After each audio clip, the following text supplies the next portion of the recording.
Nossa próxima palestrante, ela que, né, a nossa segunda e última mulher da noite, né, eu acho importante a gente ressaltar esse fato aqui.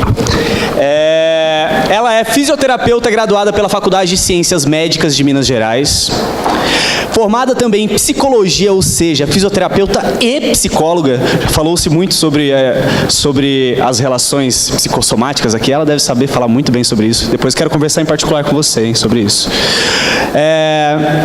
Mestre em Ciências do Desporto pela Universidade de Trás-os-Montes e Alto Douro, de Portugal, especialista em osteopatia pela FCMMG, coordenadora e professora dos cursos de especialização Lato Sensu em osteopatia e RPG. Aliás, ela, juntamente com a doutora Henriqueta, também é uma das precursoras do RPG aqui no estado, pela FCMG. E a doutora Laís também é diretora, coordenadora e professora da Escola Brasileira de Osteopatia, a EBOM. Quem aqui já foi aluno da doutora Laís Almeida?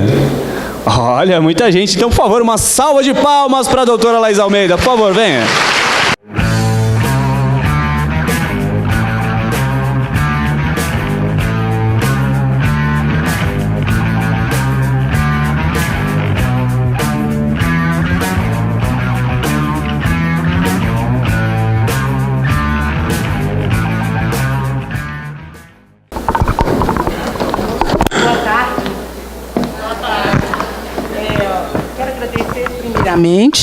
Ao CREFITO 4 por esse convite. Estou muito feliz de estar aqui, podendo falar com vocês. E essa conferência eu dei no COBRAF, um congresso que teve aqui esse ano, ainda nesse mesmo hotel.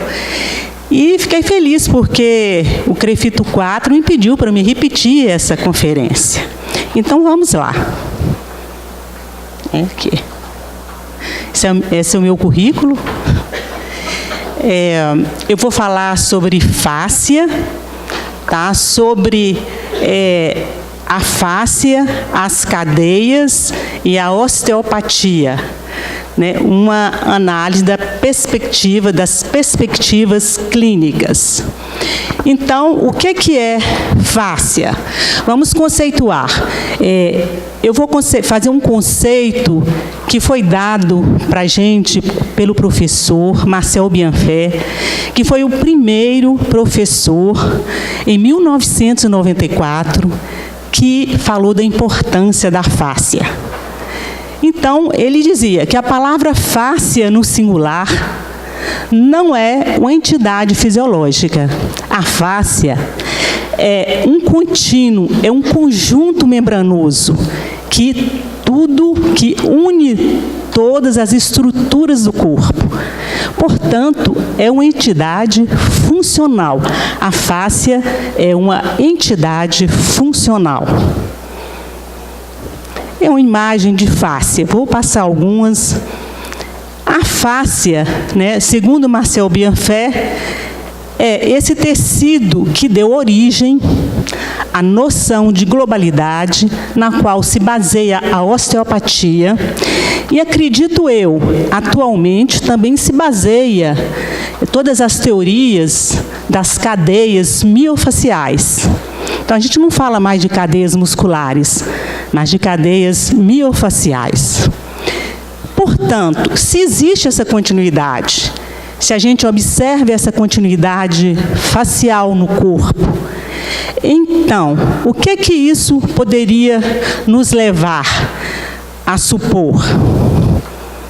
Essa é uma imagem muito interessante, que uma tensão, uma restrição em um local do corpo seria transmitido para todas as regiões do corpo. Olha lá, essa imagem é muito importante, e é bom ter essa imagem em mente à medida que a gente vai dando essa conferência.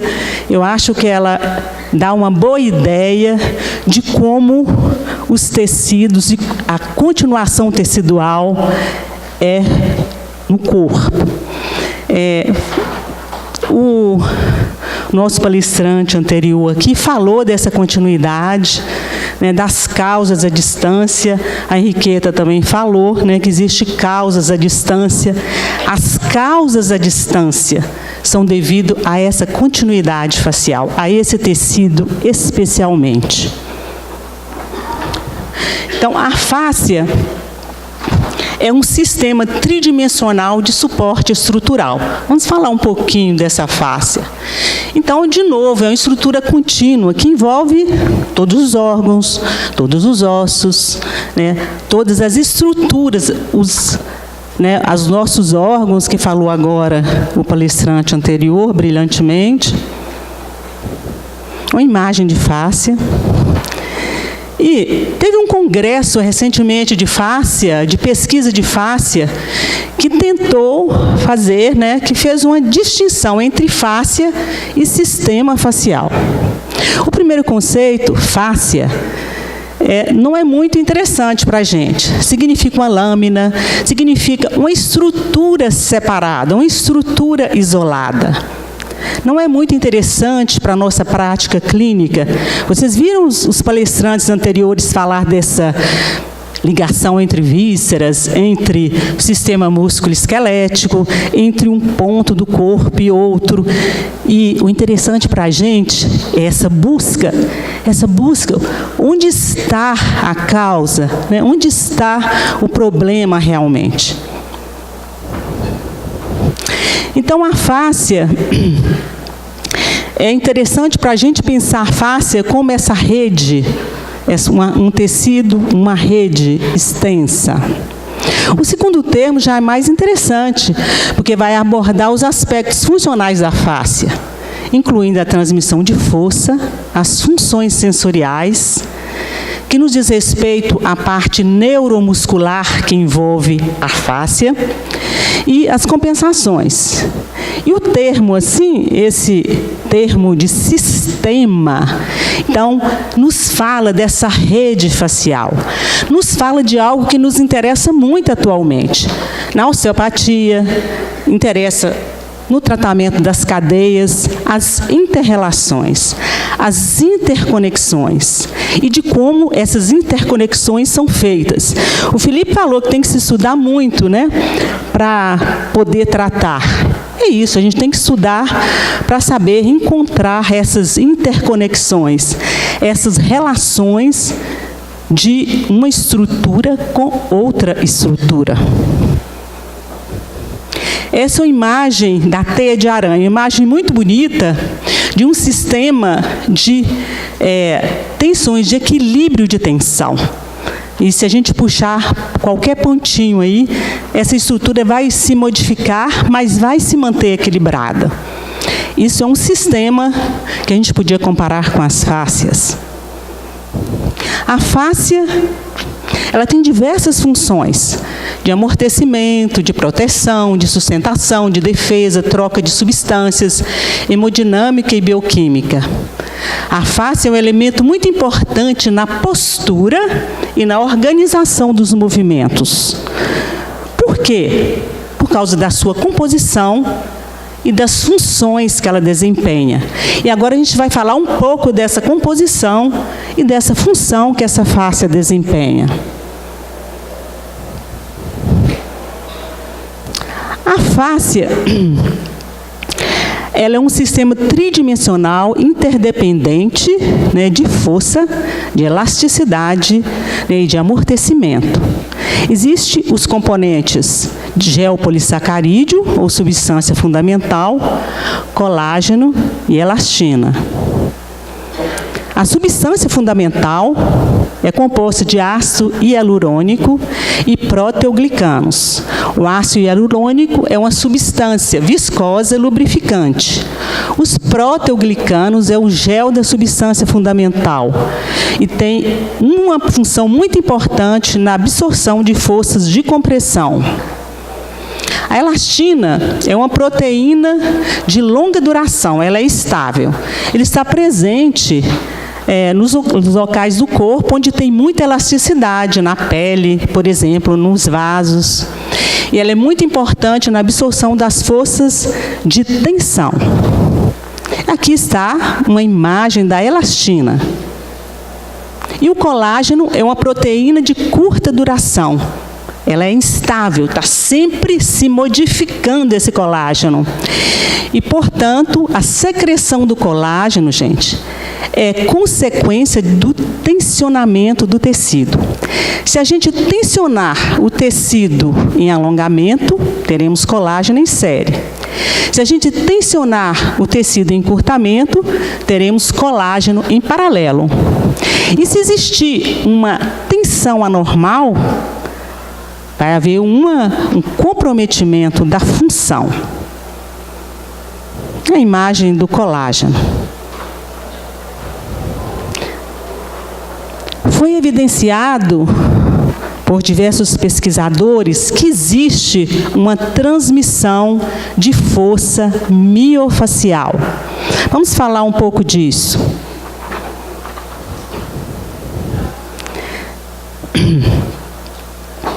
A transmissão de força miofacial, antes, tradicionalmente, a gente acreditava que a transmissão de força miofacial se dava somente pelas junções miotendinosas.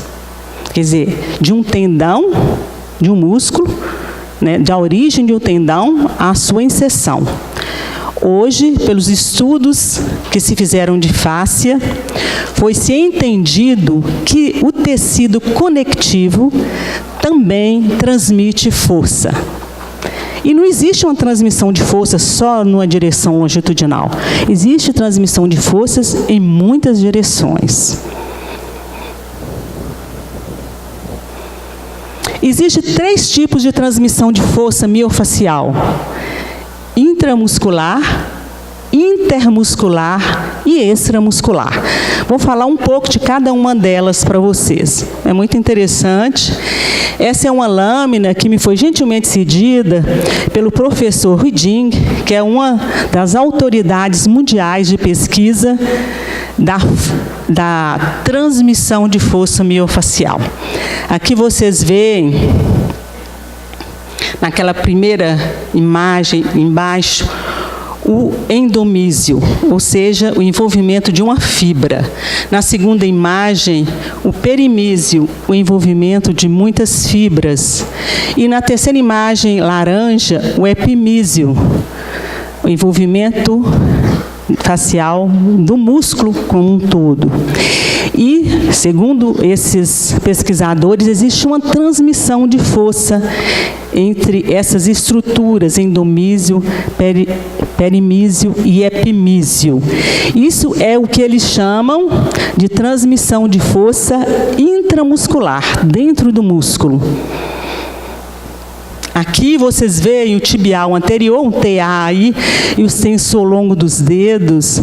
É uma transmissão de força intermúsculo, intra e intermúsculo agora, entre um músculo e outro, entre o epimísio de um músculo e o epimísio de outro músculo. E aqui você vê um trato neurovascular. Esse trato neurovascular é o transmissor de força extramuscular. Ou seja, os tratos neurovasculares são capazes de transmitir força. Aí você vê o tibial anterior, o extensor longo dos dedos, né? E essa transmissão de força através desses tratos. A transmissão de força, como que foi evidenciado essa transmissão de força? Essa transmissão de força foi evidenciado porque quando o pesquisador aplicava uma força na origem de um músculo, não era a mesma força que se media na inserção do músculo. Então, se não é a mesma força, para onde foi essa força? Outras estruturas, né, estariam transmitindo força. E a pesquisa chegou à conclusão que era o tecido conectivo. Imagem de fáscia. Aqui na UFMG eles fizeram uma pesquisa, eles fazem muita pesquisa, né, sobre fáscia já, sobre transmissão de força miofacial. De uma transmissão de força, agora em vivo, porque os outros pesquisadores fazem em ratinhos, né? Em vivo, entre o grande dorsal e o glúteo máximo. Eles evidenciaram essa transmissão de força entre esses dois músculos distantes entre si. e houve uma modificação da posição de repouso e uma modificação também da rigidez passiva, né? E a conclusão que eles chegaram, que entre, você vê lá, o grande dorsal e o glúteo máximo, e uma estrutura facial entre elas, que é a fáscia tóraco-lombar. A principal transmissora dessa força entre o grande dorsal e o glúteo máximo foi a fáscia tóraco-lombar.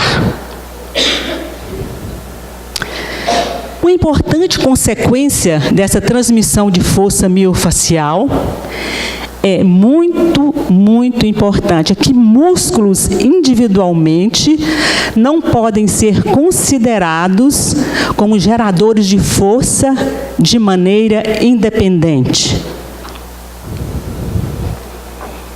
Então, é outra imagem de uma tensão, e essa tensão se transmitindo para todo o conjunto. Foram encontrados também mecanorreceptores, né, e células musculares lisas nas fibras de colágeno da fáscia tóraco-lombar.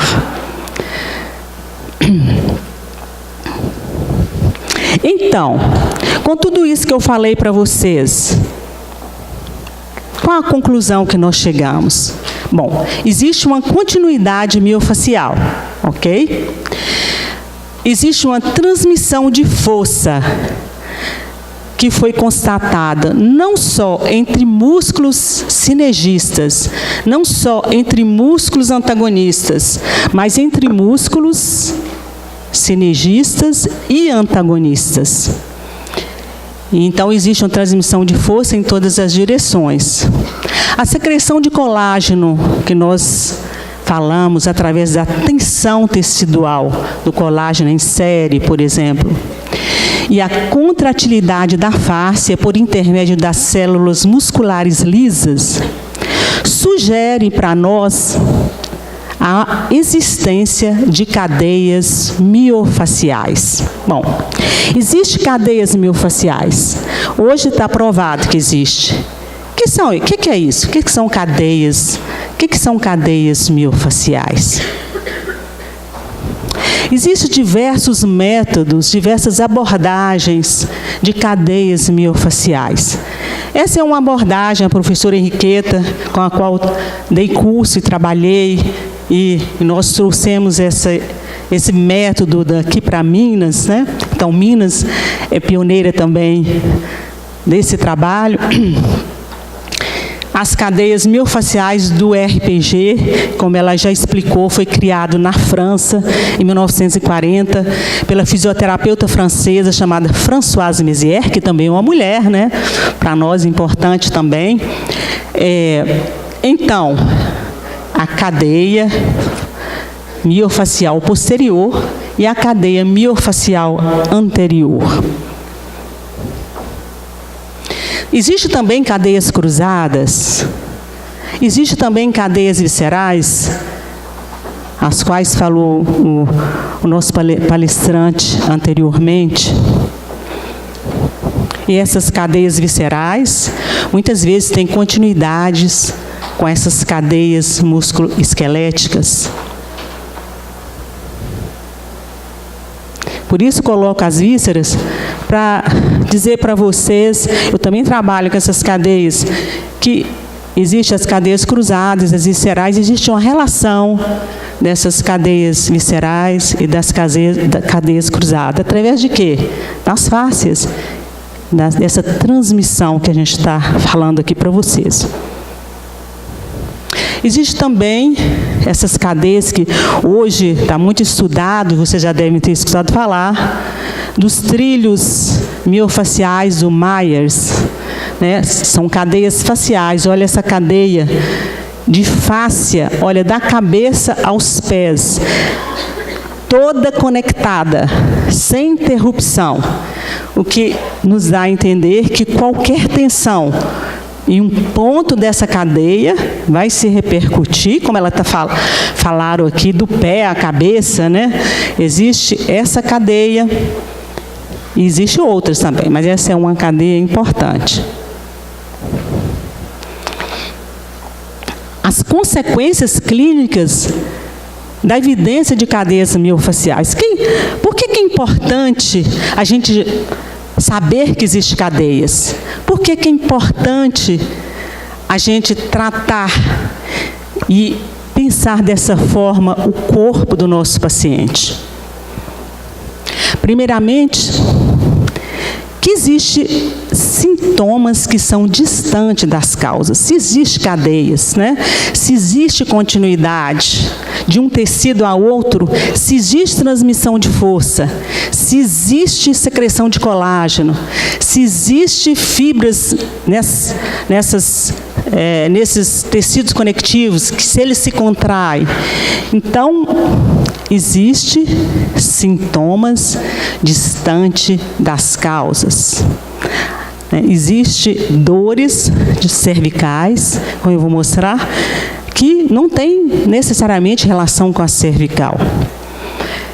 Então, é muito importante também você pensar que as causas, buscar as causas. Nós falamos aqui de causas. Então, a coisa mais interessante desse entendimento de cadeias é que a gente tem que buscar as causas, não ficar focado no sintoma. Uma boa imagem é: os criminosos, não são eles que gritam. Quem gritam são as vítimas, né? As vítimas é que gritam. E as causas são os criminosos.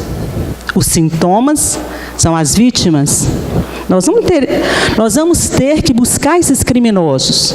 Nós vamos ter que encontrar, que traçar caminhos. E nós temos que traçar interconexões, buscar interrelações. Claro, aqui anatômicas, né? Ou metaméricas, ou outras relações. Mas a gente tem que ir em busca desse criminoso, ou desses criminosos, né?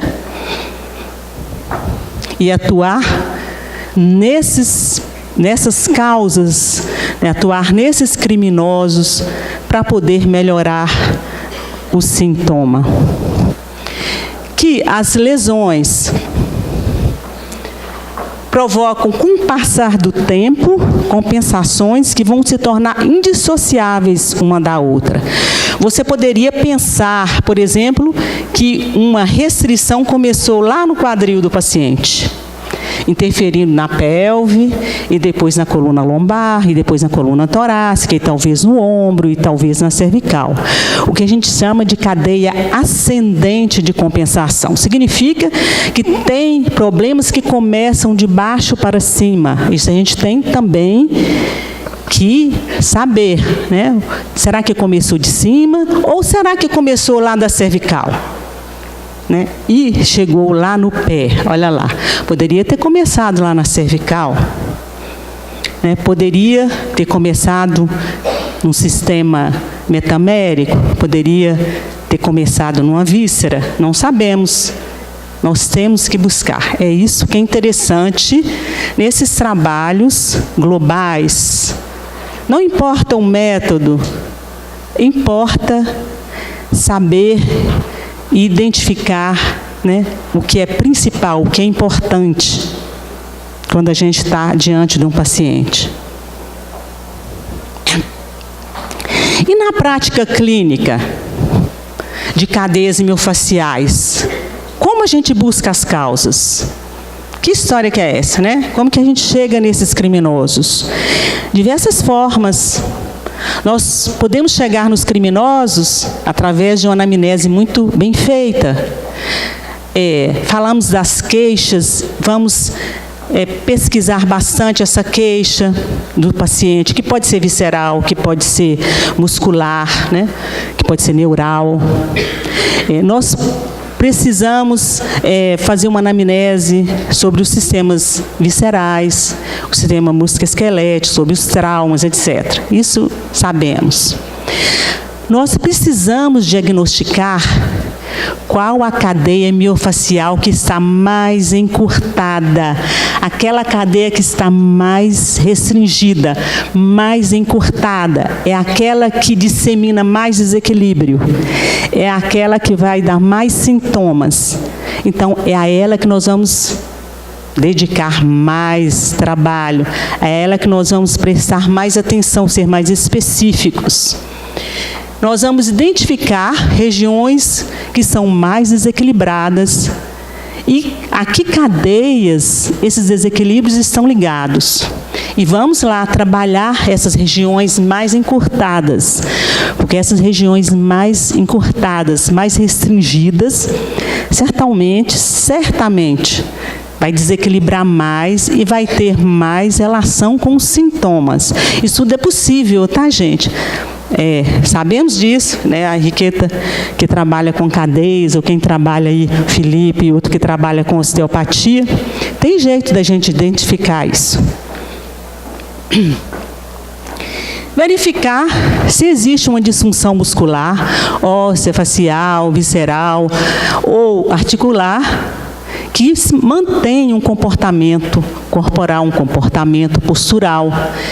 Identificar, quando você vai fazer os testes dessas cadeias, quais as compensações mais importantes. Essas compensações são lugares de mais restrição, e aí devemos trabalhar.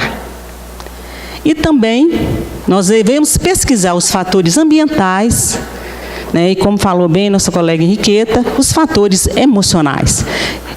Postura é multifatorial, né? As nossas doenças são multifatoriais. Então, nós temos que encontrar esses criminosos. Existe uma outra cadeia que é muito importante. É importante na osteopatia e quase todas as abordagens de cadeias falam dessa cadeia. Chama cadeia cérvico-tóraco-abdômeno-pélvica. Ela é a mais sólida e mais volumosa da anatomia. Ela é uma coluna fibrosa. É a coluna fibrosa, a gente pode central e fibrosa. É essa cadeia. Ela começa na fáscia, na aponeurose profunda cervical ou pré-vertebral. Você vê que tem uma faixa amarela que desce por toda a coluna.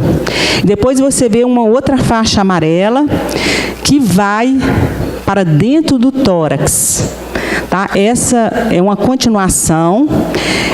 Essa aponeurose vai se juntar com as fáscias esofágicas, com as bainhas esofagianas, com o saco fibroso pericárdico, vai formar um ligamento que vai ligar, que o André falou, que chama ligamento freno-pericárdico, que vai ligar o diafragma ao coração. Olha lá, o diafragma ligado ao coração.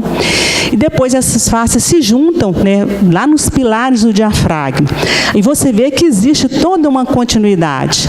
Existe uma continuidade visceral também com o coração. Então, qualquer parte dessa estrutura que for tensionada, que pode ser também uma víscera, vai ter repercussão em toda a estrutura. É outra imagem, mas um pouco mais, não tão anatômica, né? Mas é interessante você ver aí essa cadeia pré-vertebral e cérvico-torácica. Uma cadeia muito importante. Ela faz parte da cadeia anterior do RPG, da reeducação postural global, que a gente chama de tendão do diafragma. Na cadeia inspiratória, a gente considera não só os músculos, os escalenos, os intercostais, etc., mas, essencialmente, esse tendão, essa face, que tem início lá na aponeurose cervical profunda, o tendão do diafragma. Você imagina qualquer tensão aí, o que vai provocar, o que poderia provocar? Poderia provocar, bom, várias coisas, mas vamos falar, senão não vai dar tempo na conferência. Basta você entender que puxar em qualquer ponto dessa cadeia vai criar um desequilíbrio num outro ponto, tá? O tendão do diafragma. Aqui, outra imagem, você vê bem o ligamento frênico, né? Pericárdico, com a face que vem lá do pescoço. E essa imagem é muito interessante, porque ele estava falando de cadeias viscerais ligadas com cadeias musculoesqueléticas. E você vê aqui um coração. A linha preta é um diafragma expirado. A linha rosa é um diafragma inspirado. Olha como quando o diafragma inspira, o que acontece com o coração, né? E assim com todos os órgãos, existe um alongamento. E esse alongamento, ele vai repercutir por toda essa cadeia, pelo tendão do diafragma. Pode haver comprometimentos, existe encurtamento na cervical, na lombar, na coluna, nas costelas, etc. Isso também, não vou falar muito não, porque aí envolve também uma cadeia visceral, mas já chegando aí nas vísceras abdominais, através de ligamentos. Por exemplo, o estômago está ligado ao diafragma pelo ligamento frênico gástrico, e também o colo, nosso intestino lá, ligado ao diafragma, naqueles ângulozinhos lá, pelo ligamento cólico-frênico. Quando você inspira, olha o que acontece com o estômago, devido a essas ligações interfaciais. Ele vai se horizontalizar, né? Esses ângulos aí do colo, que está ligado às costelas pelo ligamento cólico-frênico, as costelas vão separar e eles vão se esticar, né? E depois, com a expiração, o órgão volta a uma posição mais vertical e o colo numa posição mais relaxada.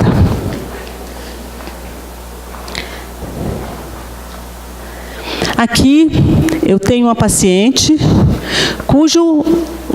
cuja queixa é uma dor cervical. Onde estão os criminosos?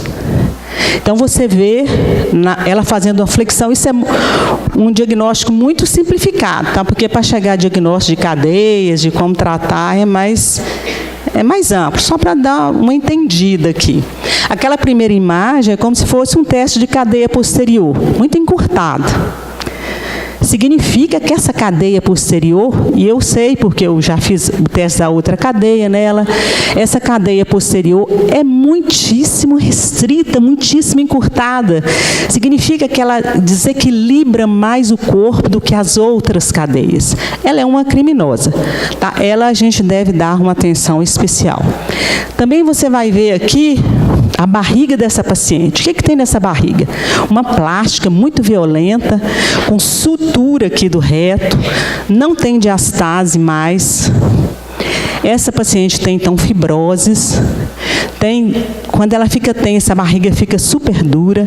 Tem muitos problemas de colite, muitos problemas de gases. E é o teste que eu faço na barriga dela, ela tem uma hipertensão na barriga. Então, o principal criminoso aí, nesse contexto, é abdômen. Não para endurecer abdômen, tá, gente? Porque nem todo mundo precisa endurecer abdômen. Falaram aqui que cada tratamento é individual. Nós temos que trabalhar visceralmente e relaxar esse abdômen. E olha bem, o que aconteceu no tórax do paciente? Está vendo que está muito elevado as costelas? Por causa da barriga muito dura, assim, quando ela inspira, o diafragma não consegue descer, não consegue fazer assim a sua incursão vertical. Então, se ele não consegue descer por causa das pressões internas na barriga, tem que haver uma compensação. As costelas vão se elevar, vão se abrir nos lados, na parte de cima, né?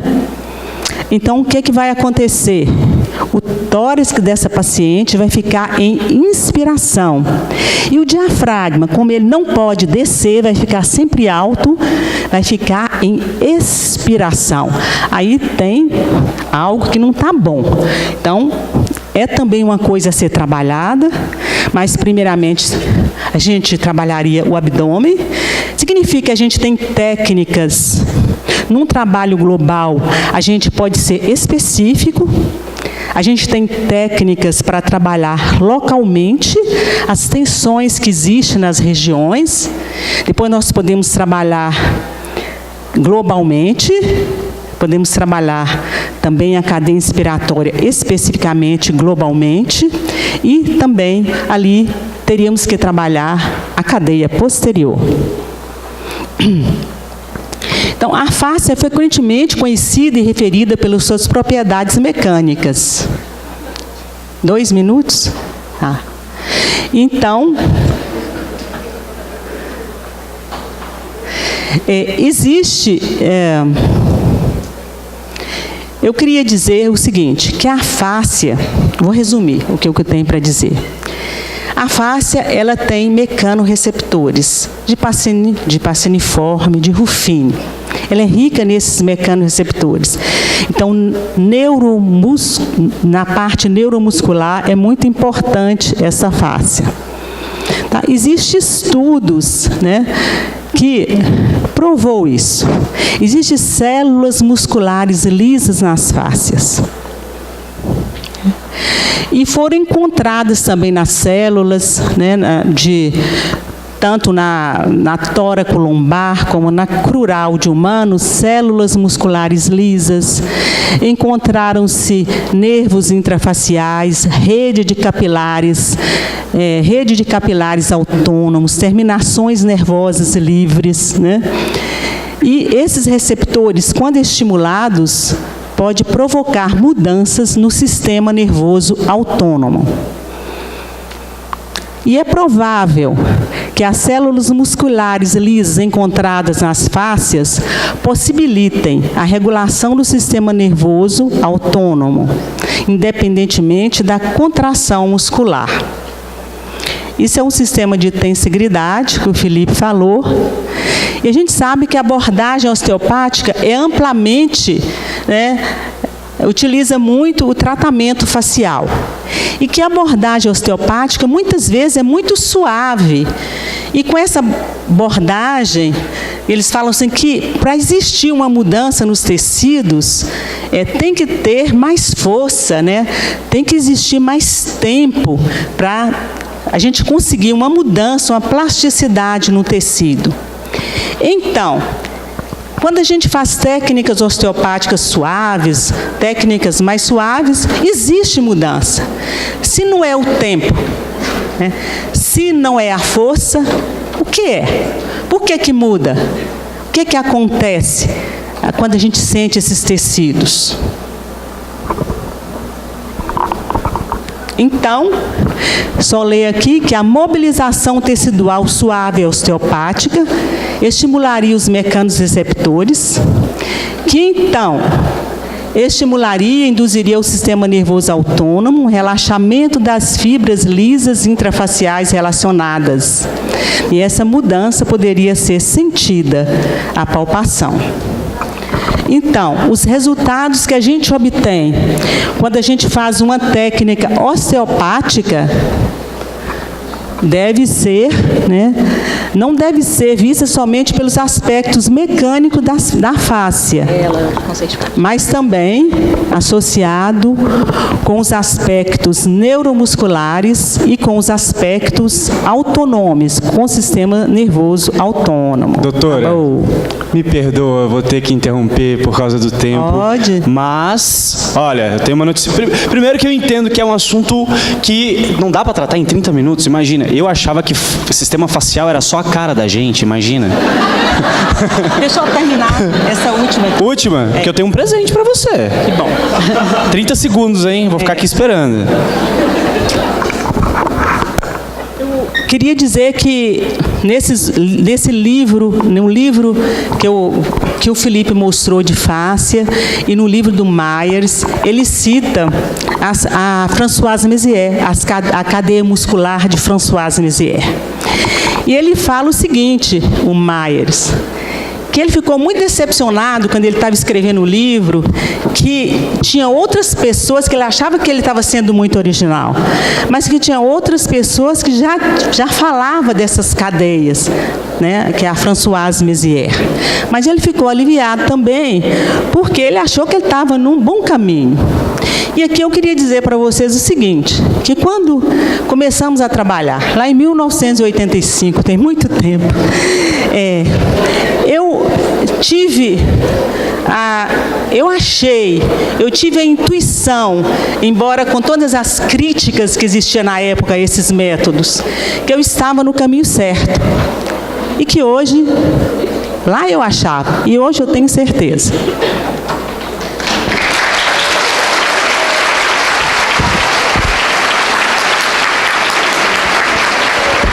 Doutora, muito obrigado. De verdade, desculpa por ter interrompido. Eu tenho certeza que a quantidade de conteúdo que teria para falar sobre esse sistema todo seria gigante. Mas olha, tem um presente para você de evidência. Vai saber. Eu acho que tem a ver com goiaba. Esse aqui, ó, uma cartinha do professor Anderson, e esse é o certificado. Muito obrigado. E a outra vez a gente fala... E ó, na verdade... Você usa bem as redes sociais? Você gosta de redes sociais? Não muito. Nem um pouco? E-mail? Meio, mais ou menos. Será que existe uma forma da galera entrar em contato, que tiver interessado em mais conteúdo sobre? Sim, com certeza. Por onde? Por onde nós temos o site da EBON, né? E eu posso disponibilizar também para o CREFITO, né? A apresentação? A palestra. Ó, tá? perfeito, E vocês maravilhoso. Demais. Muito obrigado.